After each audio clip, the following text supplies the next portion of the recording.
시편 100편 1절에서 5절 말씀.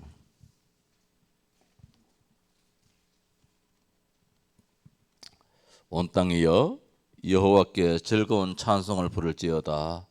기쁨으로 여호와를 섬기며 노래하면서 그의 앞에 나아갈지어다. 여호와가 우리 하나님이신 줄 너희는 알지어다. 그는 우리를 지으신 이요 우리는 그의 것이니 그의 백성이요 그의 기르시는 양이로다. 감사함으로 그의 문에 들어가며 찬송함으로 그의 궁정에 들어가서 그에게 감사하며 그의 이름을 송축할지어다. 여호와는 선하시니 그의 인자하심이 영원하고 그의 성실하심이 대대에 이르리로다. 아멘. 감사의 시라했습니다. 온 땅이여.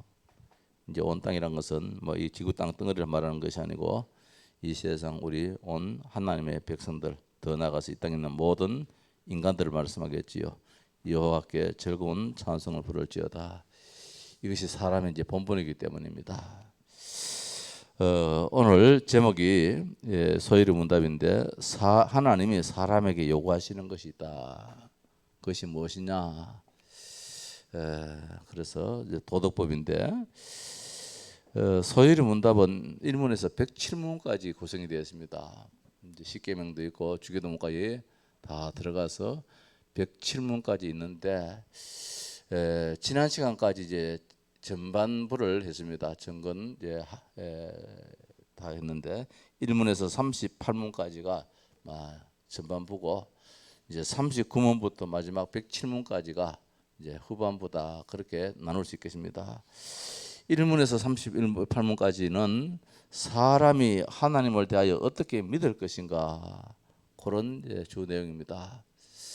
사람의 제일 되는 목적이 무엇이냐? 제1문에서 하나님을 영화롭게 하고 그를 영원토록 즐거워하는 것이 사람의 본분이다 했던 것처럼 사람이 하나님을 대하여 어떻게 믿을 것인가 이게 이제 1문에서 38문까지 전체 요약한다면 그런 내용이 되겠고 39문에서 107문까지는 하나님이 사람에게 요구하시는 것이 무엇이냐, 요구하시는 본분, 요구하시는 것이 무엇인지 그에 대해서 이제 말씀을 주고 있습니다. 그래서 이제 그게 오늘 첫째 질문이지요. 39문인데 하나님이 사람에게 요구하시는 본분이 무엇이냐? 요구하시는 본분은 뭐 어렵게 생각하지 말고 요구하시는 것이 무엇이냐? 이제 그런 말씀입니다.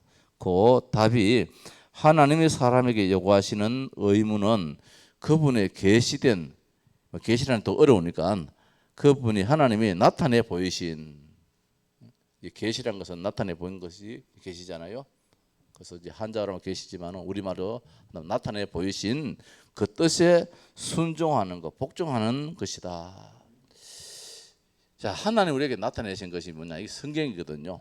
계시가. 그 성경 말씀에 순종하는 것이 하나님이 요구하시는 것이란 것입니다. 또 질문 40문에는 하나님이 순종을 위해서 사람에게 처음 계시한 것이 무엇이냐? 이제 우리에게 이제 순종을 요구하는데 그 나타내 보이신 것이 무엇이냐? 이게 이제 규칙이지요. 바로 법이란 것입니다. 도덕법이란 것이지요. 그게 처음 나타난 것이 무엇이냐? 십계명이란 것이지요. 그래서 십계명에 대해서는 다음 이제 수요일에 좀 더 구체적으로 생각하고 오늘은 거기에 좀 서론객적인 말씀 한번 보십시다. 자, 인간 스스로는 하나님의 뜻을 깨닫지 못합니다. 하나님의 뜻이 뭔지 인간은 무지한 자이기 때문에 전능하신 하나님의 생각을 사실은 모르잖아요. 아무리 많이 배우고 아무리 지혜로운 사람이라 할지라도 하나님의 뜻은 우리가 알지 못합니다. 다만 하나님의 뜻이 기록된 그것을 통해서 하나님의 뜻이 이것이구나 그렇게 발견하고 깨달아져서 그것을 이제 믿고 순종할 따름이지 아무 근거도 없는 가운데서 하나님이 이걸 좋아하신다, 하나님이 이걸 원하신다, 인간이 그렇게 판단할 수 없다는 겁니다. 그 뜻까지도 하나님 우리에게 요구하시는 그 뜻에 우리가 순종해야 될 따름이지 우리가 생각해가지고 하나님 이걸 좋아하실 거라, 우리 어머니는 이걸 좋아하실 거라 하는 식으로 이렇게 하나님을 섬길 수는 없다는 것입니다. 그 신앙의 근본은 성경이 있기 때문에 이 성경을 하나님 우리에게 나타내 보이신 것이거든요. 그게 바로 계시다. 그래서 성경 66권의 말씀은 계시의 말씀이다. 그러잖아요. 신명기 29장 29절에 오묘한 일은 우리 하나님 여호와께 속하였거니와. 사람들이 깨닫지 못하는 모든 오묘한 것은 하나님께 속했다는 의미지. 하나님께 속한 것을 하나님이 드러내줘야 돼. 그 드러내는 것을 우리가 이제 보고 하나님이 원하시는 건 이것이구나. 이게 이제 신앙이라는 것이지요. 미가서 6장 8절에 사람아 주께서 선한 것이 무엇임을 네게 보이셨나니 했습니다. 하나님께서 좋아하시는 것, 하나님이 선하다는 것을 하나님 우리에게 보이셨는데 그 보이신 것을 가지고 우리는 예 하면서 따르는 것이 사람의 본분이다. 이제 그 말씀이지요. 하나님께서 인간에게 나타내 보여주신 선한 뜻은 곧 하나님의 법이라는 것입니다. 하나님 우리에게 이렇게 해라 저렇게 해라 하나하나 일러줬는 거. 어린 아이가 처음에는 부모가 뭔지를 잘 몰라요. 부모가 원하는 것이. 그래서 엄마가 좋아하는 건 요거다, 아빠가 좋아하는 건 요거다. 이제 서준이가 한 며칠 못 봤다고 내가 오니까 저 앉아 있다가 쫓아가지고 안기더라고요. 이제 이게 평상시에 이제 또 가르치기도 하고 했으니까 처음에 지가 뭐 그래 쫓아오겠습니까? 한 번씩 가르치기도 하고 이랬으니까 할아버지가 좋아하는 거 이렇게 한참 만에 봤을 때는 쫓아가가지고 안기고 하는 것이 하나님이 좋아하시는 거다. 무엇인가 이야기를 했기 때문에. 그래서 그 첫 번째로 하나님이 요구하시는 의무. 오늘 뭐 이 본문 이것들이 읽도록 하십시다. 잘 되어 있기 때문에 오늘 가정에서 메시지 듣는 분들은 말씀 잘 들으시기 바랍니다. 하나님이 요구하시는 의무인데 하나님께서는 창조주시기 때문에 하나님께서는 주인이시기 때문에 사람에게 요구하신다. 그래서 오늘 온 땅이여 여호와께 즐거운 찬송을 부를지어다. 이 명령행입니다. 권고행이 아니고 하나님은 창조주시고 전능자이시기 때문에 인간은 피조물이기 때문에 하나님은 마음껏 요구할 수 있다는 것입니다. 그래서 주권자로서 모든 사람에게 의무를 요구하신다. 이게 이제 하나님은 하나님이시라. 하나님 마음대로 주인이시기 때문에 말라기 1장 6절에 내가 아버지일진데 나를 공경함이 어디 있느냐? 내가 주인일진데 나를 두려움이 어디 있느냐? 이 말라기 선지자가 이 감사가 없는 이스라엘 백성들에게 왜 너희들이 감사를 하지 않느냐 이 말씀입니다. 11조라는 그 의미가 말라기에서는 감사의 의미거든요. 감사가 없는 백성에게 감사의 이 참 방법으로 11조를 다시 한번 더 말씀하는 것이지 이 창세기에 나오는 멜기세덱에게 바치는 그런 11조의 개념이 아니래. 11조는 감사의 개념이라는 거죠. 그래서 내가 공경받아야 될 자인데 이제 이 말씀이잖아요. 내가 아버지일진데 나를 공경함이 너희들이 있었느냐? 이스라엘 백성들이 계속해서 우상 숭배하는 이 가운데 있었기 때문에 하나님은 창조주이시며 주권자로서 모든 사람들에게 요구하실 의무가 있다. 그래서 하나님은 자신의 거룩과 자비하심을 자신의 백성을 통해서 드러내는 목적을 가졌다. 하나님은 하나님이시기 때문에 누구를 통하여서 개, 돼지, 소 저런 하나님 형성이 아는 것을 통해서 영광 거룩을 받는 것이 아니라 그들에게 반드시 요구하시는 이제 의무가 우리 인간들에게 하나님 형성에 있다는 것이지요. 시편 100편 3절 말씀에 여호와가 우리 하나님이신 줄 너희는 알지어다. 하나님이 우리 하나님이시라는 것입니다. 그는 우리를 지으시니요 우리는 그의 것이니 그의 백성이요 그의 기르시는 양이로다. 그러니까 우리는 의무가 있고 하나님 요구하실 이 권리가 있는 것이지요. 그래서 하나님의 백성은 주님이 요구하시는 의무를 행하시기 위해서 그 의무들을 알아야 된다. 그 의무를 알아야 되는데 하나님이 요구하시는 것을 우리가 모르니까 하나님이 나타내 보이신 것인데 그 뒤에 나옵니다만 그게 성경이라는 것이지. 여호와여 주의 율례들의 도를 내게 가르치소서. 내가 끝까지 지키리다. 나한테 안 가르치면 내가 모릅니다.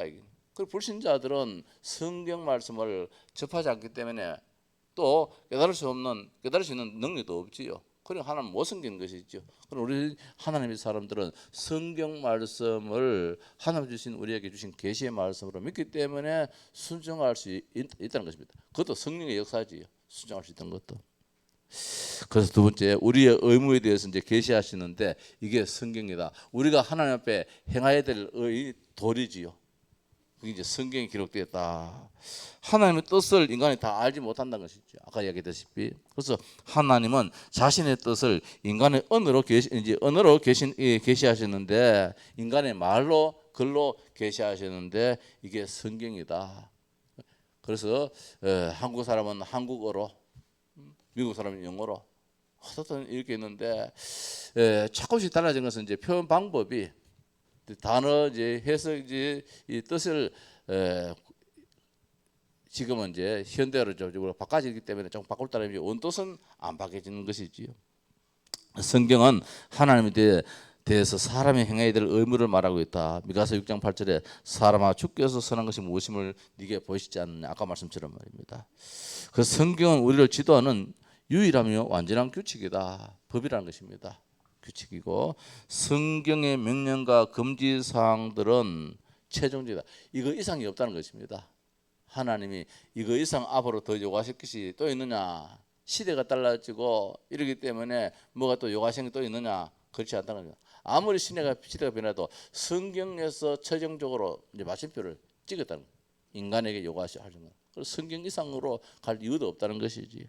성경은 우리가 순종해야 될 의무를 말하고 있다.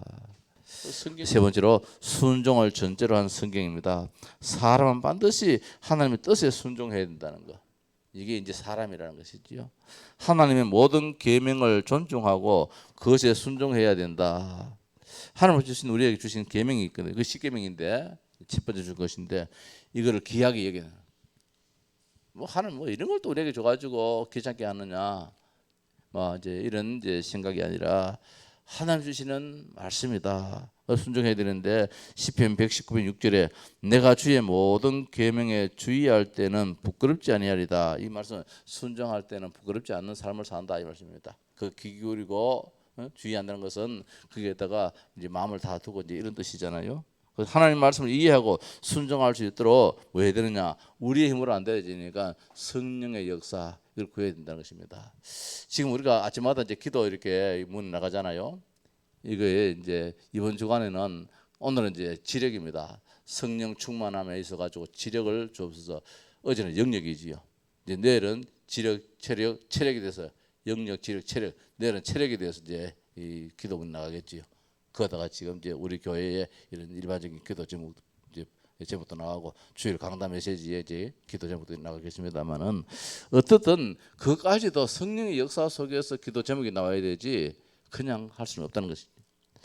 소유리문서 14문에 죄는 하나님의 법을 순종함에 부족한 것이나 혹 어기는 것이다. 하말티아가 이제 죄라고 그러잖아요. 벗어났다는 것이죠. 하나님께서 원하시는 것은 요건데 여기서 벗어난 걸 이걸 가지고 죄라 이제 그러는 것인데 일찍이 아담 하와가 하나님의 명령을 어긴 것은 하나님의 정령 죽으리라는 경고를 믿지 않았기 때문이다. 그 순종이라는 것은 다른 말로 하면 믿음이라는 것입니다. 그 야고보에서 이제 뒤나옵니다. 야고보에서 행함이란 그 말씀은 행함 자체로 볼 것이 아니라 행함이 없는 믿음은 믿음이 없다 그랬잖아요. 죽은 것이라 했잖아요. 죽음. 그래서 일찍이 아담 하와가 하나님이 따먹지 말라 반드시 정령껏 죽으리라 이 말씀을 순종을 해야 되는데 그 왜 순종이 안 되느냐? 안 믿었기 때문에. 이게 이제 중요한 것이죠. 성경 66권의 말씀을 우리에게 순종하라고 주셨는데 왜 순종을 하지 않느냐? 안 믿기 때문에. 그러니 믿음과 이 행함이란 것은 같은 뜻이 되는 것이지요. 뱀의 말에 너희가 결코 죽지 아니하리라. 그것을 먹는 날에는 너희 눈이 밝아 하나님같이 되어 선악을 알 줄을 하나님이 아심이라 라는 그 말에 빠져버렸는데 하나님의 말씀의 경고보다도 그 말씀 믿지 않고 이 마귀의 말, 사탄의 말을 믿었기 때문에 그래서 믿음이 없으면 순종이 되지 않는다는 것입니다. 그럼 아담과 하와가 믿음이 있었다면은 하나님에 대한 믿음이 있었다면은 그걸 따먹을 이유가 없지요. 하나님에 대한 믿음보다도 이 사탄 뱀의 말에 더 믿음이 갔기 때문에 그것은 이제 우리가 참 믿음이 자체가 바로 순종이고 순종 자체가 이제 믿음이라 할 수 있겠는데 히브리서 11장 6절에 믿음이 없이는 기쁘시기 못한다. 그 믿음과 행함은 불가분의 관계지 따로 떼 가지고 볼 수 있는 것은 아니라는 것이지. 그래서 야고보서에서는 행함이 없는 믿음은 죽은 믿음이다. 이제 그렇게 말씀했잖아요. 그래서 하나님께서 요구하시는 것은 무엇이냐? 순종이다. 하나님께서 요구하시는 것이냐? 법을 지키는 그 믿음이다. 뭐 이제 쉬운 말 한마디만 하면 되는데 어떻든 이렇게 뭐 풀어가지고 이제 복잡하게 말하면 하고 있습니다만은 어떻든 39문의 말씀은 하나님 우리에게 요구하시는 것이 있는데 법을 주셨다는 것입니다. 그 법이 무엇이냐? 나타내 보이신 것이 있는데 그게 계시라는 것입니다. 그 계시가 무엇이냐? 성경이라는 것입니다. 그래서 인간은 성경 말씀을 믿고 순종해야 된다. 이게 이제 하나님 요구하시는 것이고 이제 40문에 가서 이제 도덕법이 나오지요. 하나님의 순종을 위해서 사람에게 뭔가 줬는데 계시해 줬는데 이게 무엇이냐? 그게 계시라는 것입니다. 그 성경이고 가장 먼저 준 것이 이제 도덕법으로 주셨는데 이게 바로 십계명이다. 십계명 좀 다음에 좀 보십시다만은 사람이 순종하도록 계시된 법을 도덕법이라고 한다. 옳고 그런 것과 거룩의 성격에 대한 것으로서 이런 법과는 다르다. 자연법과 하나님 우리에게 자연법도 주셨습니다. 국가법도 주셨고 의식법도 주셨습니다. 도덕법이라는 것은 의식법, 자연법 더 나가서 이 국가법하고 다르다는 것이지요. 이 무슨 말씀이냐면 자연법은 자연의 질서에 의한 것이라는 거. 그리고 자연에 의해서는 그 아침에 일어나고 태양이 뜨니까 말 일어나고 이런 건 자연의 법이잖아요. 저녁에 해가 기울어서 어두워지면 자야 되고 말입니다. 이건 다 자연법이거든요. 그것도 지켜야 되겠지요. 따라서 국가법은 그 당시에 유대인들에게 일시적으로 한시적으로 주신 그 법이 유대인들 주신 그 법이 이제 국가법이 되겠지요. 더 나아가서 이제 의식법입니다. 이거는 뭐 우리가 절기법이라든지 있잖아요. 성경 보면은 이거는 구원을 준비하는 이제 이런 내용이 되겠지만은 이 도덕법은 국가법도 바뀌어질 수 있고 자연법도 바뀌어질 수 있겠지만은 도덕법은 안 바뀌. 십계명은 안 바뀌는. 지금부터 그 옛날이나 앞으로 시대에 간다 할지라도 이 십계명은 안 바뀌는 것이지요. 그래서 도덕법은 하나님의 성품과 관련된 것으로 불변하다. 진실로 너희에게 이르노니 천지가 없어지기 전에는 율법의 1.1획이라도 없어지지 않는다 했던 것처럼 도덕법은 영적이고 거룩하고 의로우며 선한 것이다. 이거는 바꾸어서 바뀌어지지 않은 것입니다. 저 유대인만 지키는 것이 아니라 우리 동양인도 지켜야 되고 한국 사람도 지켜야 되는 것이 바로 십계명이라는 것입니다. 그러니까 중요한 것은 도덕법은 하나님과 지속적인 교제를 위해서 주셨지 이게 뭐 구원하고는 관계없는 것입니다. 꼭 십계명을 지켜야만 구원받느냐? 그건 아니잖아요. 하나님의 형상으로 닮아가도록 하는 것이 바로 이 도덕법이라는 것이지요. 그래서 다섯 번째 보면은 도덕법으로 의와 생명을 얻을 수 없다. 구원을 받을 수 없다는 것입니다. 구원은 전적 하나님의 은혜로 받는 것이지 도덕법을 지킴으로 말미암아 십계명을 지킴으로 인해서 구원받느냐? 그건 아니다. 왜 그러면 도덕법을 주셨느냐? 하나님의 거룩으로 닮아가도록 하기 위해서 하나님과 깊은 교제를 하도록 하기 위해서 하나님이 이 도덕법인 십계명을 주셨다. 예, 이렇게 볼 수 있겠죠. 그 마지막에 신작에 있어서 도덕법은 무엇이냐? 도덕법은 하나님의 거룩함을 닮아가게 하는 도구다. 예, 우리가 이렇게 좀 이해를 한다면은 신앙생활에 큰 도움이 될 것이다. 예, 오늘은 39문 40문의 말씀 봤습니다.